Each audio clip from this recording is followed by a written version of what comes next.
Greetings everyone, and we're back at another episode of Fanfic Read-Through. During the editing process of this episode, I kept an eye on how much time I was shaving off by eliminating every time I took a too long breath, or I had a too long pause, or just clicked because I was pausing the recording so that I could read what I was going to say and get the right spelling or pronunciation, and actually doing a lot of the time. And it turns out I shaved off a minute of reading just because I took away my breathing and a couple of clicks. Anyways, you're here to hear the story, so here it is. Ghost Crime, Chapter 11.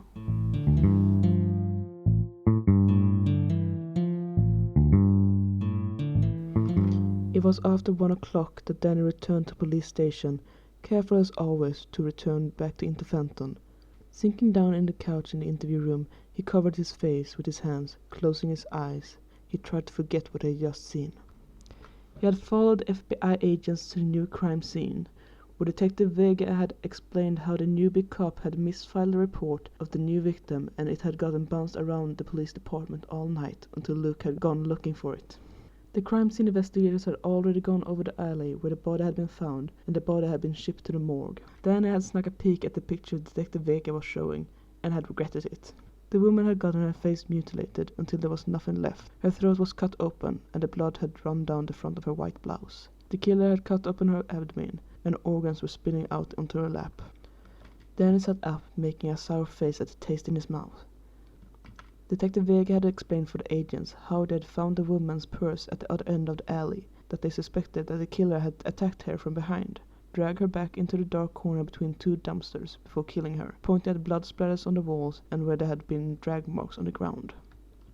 After that, Danny left, not sure that his stomach could handle any more images or explanations of how the woman had been killed. He could have saved her if he'd been willing to make the hard decisions and let himself become the killer his future self had been. If he'd been willing to do the right thing, he might still not turn into that guy. But the next time it would be easier to cross that invisible line, and before he knew it, what was now unthinkable would become an option, and then he might just go too far. Swallowing, Danny leaned back, his head resting against the back as he looked up into the ceiling. He was beating himself up for something he couldn't have stopped, and he knew it. But it didn't make the sour taste go away. The door to the room opened, and Agent Prentice stepped in. "Where have you been?" she asked, closing the door behind her. Danny turned his head to look at her, seeing Sam and Tucker put on their headphones in the other room. "I went to the bathroom," he said, the normal lie. "A bathroom break doesn't take 3 hours, and I checked in case you were wondering." She had her arms crossed in front of her, and looked much like Danny's mom when she was scolding him for coming in late at night or finding him sneaking out. "Did you check the men's bathroom?" asked Danny, getting to his feet. "Yes, I did." Her eyes were on Danny, following his every move. "Where did you go?" she asked. "Doesn't matter," countered Danny, finding that she was blocking his way to the door. "It does when you're injured," she said, poking him in the side, hitting just above the wound. Danny winced, backing away from her. "And for a guy who was stabbed less than 10 hours ago, it's quite impressive that you aren't in more pain and just walks around as if it's nothing." Trying to come up with a good explanation, Danny swallowed and looked over at his friends. Sam was looking at him with concern.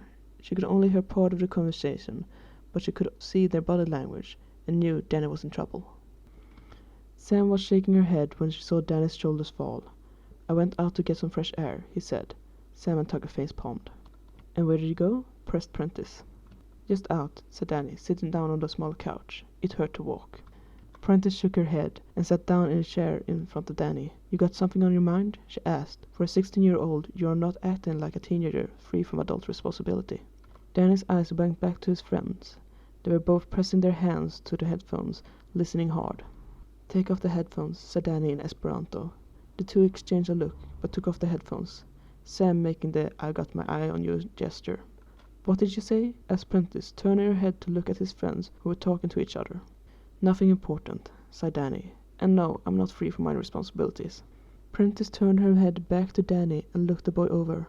She had noticed the dark shadows under his eyes before, and Giro had pointed out the scars, some of which now could be seen sticking out from under the sleeves of his t-shirt. The snake tattoo had curled itself around his neck, tongue sticking out to lick at his neck vein. He had a bruise on his forehead that was a nice green color, the stitch-up cut almost invisible under his dark hair. But it wasn't that made her think that he was carrying a heavy burden. His eyes kept darting, going back to his friend, noting all the exits out of the room, jumping to every little sound and movement. She connected the behavior with that of a soldier, ready to jump into action at any moment's notice, just as he had when the freak show had turned up. But unlike a soldier though, he was still, obviously not because he was in pain, but there was something to that stillness. "When was the last time you got a full night's sleep?" she asked. Danny was unaware of Prentice's observation, thinking that she only saw the shadows under his eyes and the bruise on his forehead. "Define a full night," asked Danny, still on the defensive. 8 hours of undisturbed rest, she said. Tara and Ross had seen a lot in the boy's behavior, but he had been on the defensive back then. Tara taking notes, and Rossi, however sweet and caring, was an imposing authority figure. "Can't remember," smiled Danny. "When I'm not busy, I have schoolwork to take care of." "What do you mean by busy?" she asked. "I got responsibilities at home. Mostly it's cleaning up after my dad, but it's nothing I can shirk off," said Danny, wondering if he was saying too much. She was a BAU agent. They were known for reading people like Sherlock Holmes. "You won't tell me what these responsibilities are?" asked Prentice, feeling, rather than suspecting, that there was a secret there. "If I wanted a shrink session, I'd go to my sister," said Danny, closing himself off again. Prentice nodded. She had built some trust with the boy. Now was not the time to lose it. "Why did you go out before without telling anyone?" There was no accusation in her voice as she talked. "I needed fresh air," said Danny, not really lying. After he had been at the crime scene, he had taken a chance and found his way to the morgue where Agent Giroux and Dr. Lewis had been talking to the ME as he examined the remains of the dead woman. If the pictures had been bad, seeing what was left of her in real life was a lot worse, and Danny was glad that they moved away from the body soon after he arrived to go over the woman's belongings. "That still doesn't answer my question, Danny. You were stabbed and the doctor allowed you out of their sight because we said we'd look after you." Prentice tilted her head a bit as the boy sank down deeper into the couch. She had made him feel guilty. "Sorry," muttered Danny, glancing back at his friends. They were staring intently at him. Straightening, Agent Prentice crossed her arm. "You might have gotten this question before," she began. "But are you doing drugs? Is that why you took off before? To get a fix?" Danny burst out laughing, which in retrospect he shouldn't have done, as pain shot through his stomach. He stopped, bending forward, pressing his hands to the side, pouring cold into his injury, numbing the pain as best he could. "Sorry," he said, getting his breathing under control. "Sorry. No, I'm not."